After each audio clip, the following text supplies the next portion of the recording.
নমস্কার বন্ধুরা, welcome to my channel mom blog এনকেতে তোমাদের অনেক অনেক স্বাগত। আশা করি সবাই ভালো আছো। আমিও ভালো আছি। আমি আবার এসে গেছি নতুন একটা রেসিপি নিয়ে, পেঁয়াজের রেসিপি।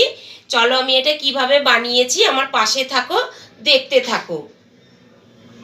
চলো রেসিপিটা শুরু করে দেওয়া যাক। খুব টেস্টি হয় এই পেঁয়াজের রেসিপিটা। দেখো আমি পেঁয়াজগুলোকে আগে খুব ভালো করে ধুয়ে ছাড়িয়ে ধুয়ে নিয়েছি। ধুয়ে নিয়ে ঠিক এইভাবে মধ্যিখান দিয়ে হালকা, পুরোটা ফাড়িনি, এইভাবে ফেরে নিয়েছি। দেখো তোমাদের আরও একটা দেখিয়ে দিই। এই যে ঠিক এইভাবে। বড় পেঁয়াজ হলে তোমরা 4 ভাগ করে নিতে পারো। আমার মাঝারি সাইজের বলে আমি গোটা গোটাই রেখেছি। আর ফোড়নে দেখো আমি নিয়েছি মধ্যিখান দিয়ে ফেরে 3টে এলাচ নিয়েছি, 3টে শুকনো লঙ্কা নিয়েছি, 2টো লবঙ্গ, কালো জিরে কিছুটা, সাদা জিরে কিছুটা, মৌরি নিয়েছি। আর কিছুটা পেঁয়াজ, 2টো বড় সাইজের পেঁয়াজ আমি এইভাবে ছোট করে কেটে নিয়েছি। আদা রসুন নিয়েছি, কিছুটা ধনেপাতা কুচি নিয়েছি। আর টমেটোটাকে আমি একদম পেস্ট করে নিয়েছি, 2টো ছোট সাইজের টমেটো। আর সাথে নিয়েছি টক দই। পরিমাণ মতন আমি হলুদ দিলাম গুঁড়ো, 1 চামচ জিরে গুঁড়ো, একদম ছোট চামচের হাফ চামচ দিলাম লাল লঙ্কার গুঁড়ো, 1 চামচ ধনে গুঁড়ো, কালারটা সুন্দর হওয়ার জন্য দিলাম কাশ্মীরি লঙ্কার গুঁড়ো, ছোট চামচের 1.5 চামচ। এটাকে আমি দইয়ের সঙ্গে খুব ভালো করে আমি মিশিয়ে নেব।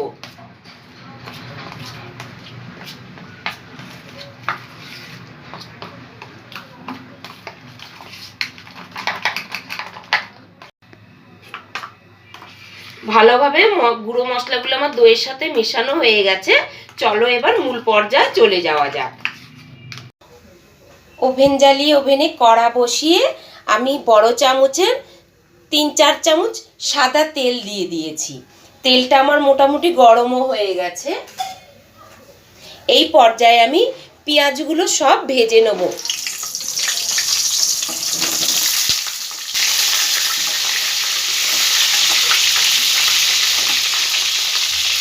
একটু ঢাকনা দিয়ে দেবো। মাঝে মাঝে একটু নাড়াচাড়া করে দেবো পেঁয়াজগুলো। ঢাকনাটা একটু এবার খুলে দেখব।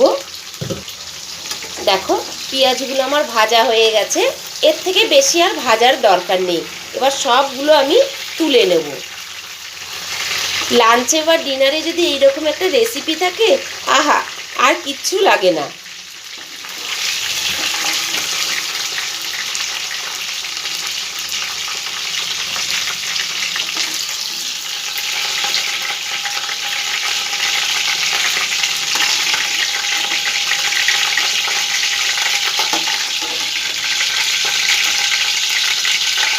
সব পেঁয়াজগুলো আমি তুলে নিলাম। এর মধ্যে আরও একটু তেল আমি দিয়ে দেবো। ব্যাস। এবার এর মধ্যে ফোড়নে আমি 3টে ছোট সাইজের শুকনো লঙ্কা দিয়ে দিলাম, 2টো লবঙ্গ দিলাম, মধ্যিখান দিয়ে ফেরে 3টে এলাচ দিলাম, আর কালো জিরে, সাদা জিরার মৌরি। আর দেব হিংটা, সম্পূর্ণ অপশনাল, চাইলে তোমরা নাও দিতে পারো, তবে দিলে খুব ভালো লাগে। একটু হিং দিয়ে দিলাম।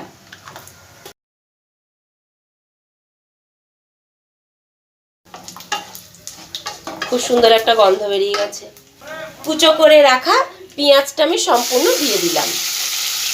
পেঁয়াজটাকে একটু 2 সেকেন্ডের মতন ভাজা ভাজা করে নেব। এবার এর মধ্যে আদা রসুন বাটাটা দিয়ে দেবো।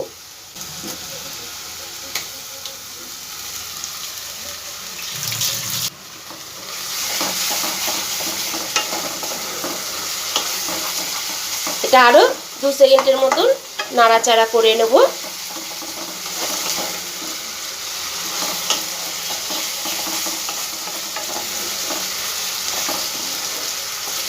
এবার এর মধ্যে অ্যাড করব আমি বেটে রাখা টমেটোটা।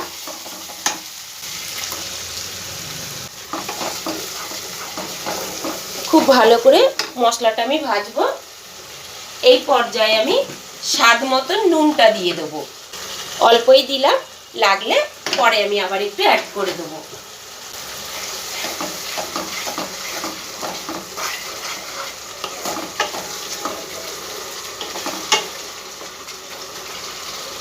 একটু ঢাকনা দিয়ে দিলাম। এবার ঢাকনাটা একটু খুলবো। দেখো মশলাটা আমার 50% মতন ভাজা হয়ে গেছে। এই পর্যায়ে আমি গ্যাসের ফ্লেমটা একদম লোতে দিয়ে দেবো। দিয়ে এই গুঁড়ো মশলার সঙ্গে যে টক দইটার মিশ্রণটা আমি পুরোটা এর মধ্যে আমি দিয়ে দেবো।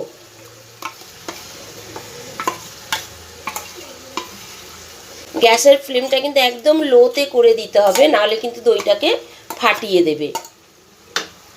আস্তে আস্তে এর সঙ্গে মিশিয়ে নেব।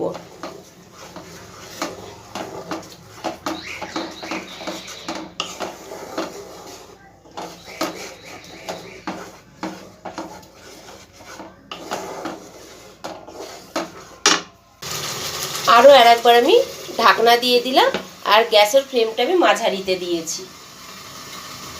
এবার একবার ঢাকনাটা খুলবো। দেখো কত সুন্দর দেখতে লাগছে।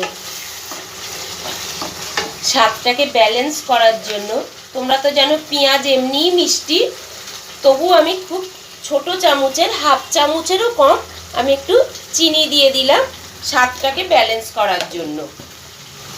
দেখো মশলাটা আমার মোটামুটি ভাজা হয়ে গেছে, তেলটাও মশলা থেকে ছাড়তে শুরু করে দিয়েছে। আরও আমি 2 থেকে 3 সেকেন্ডের মতন মশলাটাকে একটু ভেজে নেব।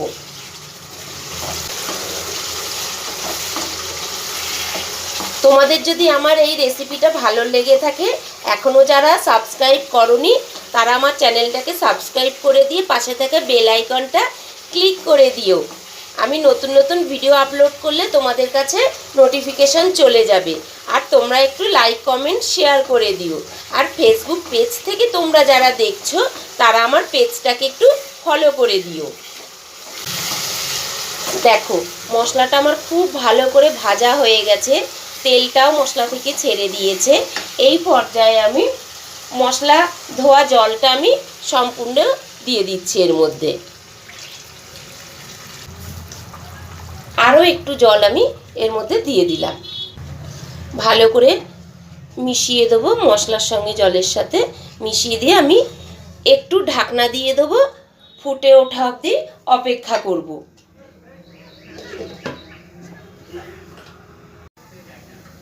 ফুটে উঠেছে আমার গ্রেভিটা। এবার ঢাকনাটা একবার খুলবো।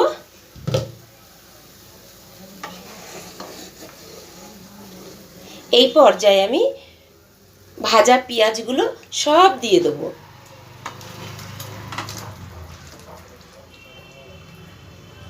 ভালো করে একটু মশলার সাথে মিশিয়ে দিয়ে আমি আবার একবার ঢাকনা দিয়ে দেবো।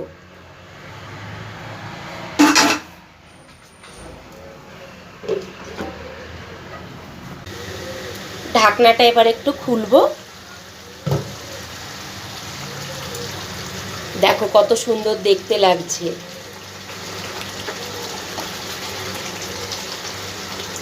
মাছ মাংস কিচ্ছু লাগবে না, এই দিয়েই খাওয়া হয়ে যাবে।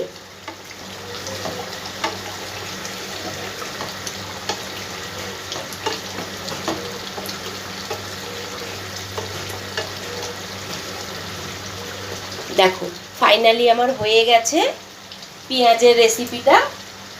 এই পর্যায়ে আমি ওপর দিয়ে 1 চামচ ঘি দিয়ে দেবো। ঘিটাও সম্পূর্ণ অপশনাল, চাইলে তোমরা নাও দিতে পারো, স্বাদটাকে আর একটু বাড়িয়ে তুলবে। আর দেবো কুচো করে রাখা 1 মুঠো ধনেপাতা কুচি।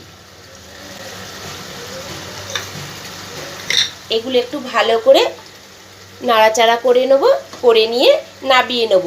আমার রেসিপি রেডি হয়ে গেছে পেঁয়াজের। এই অবধি থাক বন্ধুরা, আজকের মতো টাটা।